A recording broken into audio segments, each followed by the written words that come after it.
ભરૂચના ઝઘડિયા તાલુકામાં બેફામ બનેલા ખનીજ માફિયાઓ સામે ચોંકાવનારી ઘટના બની છે। રાણીપુરા નજીક ગેરકાયદેસર રેતી ખનન બાબતે ફરિયાદ કરનાર ઝઘડિયા તાલુકાના રામપુરા ગામના જયશીલભાઈ પટેલ પર રેતી માફિયાએ ખુલ્લેઆમ હુમલો કર્યો।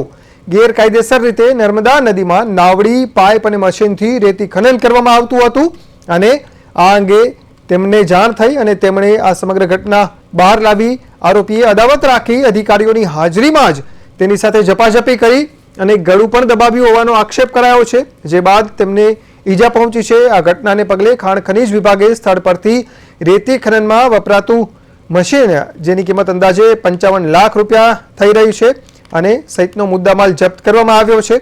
ત્યારે જે ઈજાગ્રસ્ત છે તેમના દ્વારા ઝઘડિયા પોલીસ મથકમાં ફરિયાદ નોંધાવાઈ છે અને તાલુકામાં બે રોકટોક ચાલતા ગેરકાયદેસર રેતી ખનન સામે કડક કાર્યવાહી કરવાની માંગ ઉઠી છે। કાચી જરાત વગાની અંદર ગેરકાયદેસર રીતે રેતી ખનન કરવાની કામગીરી ચાલુ કરવાની કવાયત હાથ ભૂમાફિયાઓ દ્વારા ધરવામાં આવી હતી, જે બાબતની જાણ અમે જિલ્લા કલેક્ટર ભૂસ્તર વિભાગ, ડીએસપી અને ઝઘડિયા પીઆઈને કરી હતી।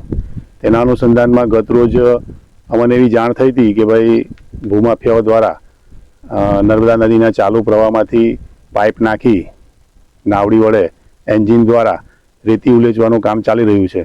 તો હું અને અમારા ગામના કેટલાક ખેડૂતો સ્થળ પર આવ્યા હતા। ત્યારે અમે જોયું કે ભૂમાફિયાઓ દ્વારા આખી પ્રોટેક્શન વોલ ટાઈપની એક ભેખડ હતી તે આખી તોડી નાખી અને તેમના જેસીબી મશીન વડે અને નાવડી વડે રેતી ઉલેચવાનું કામગીરી શરૂ કરવાની કવાયત હાથ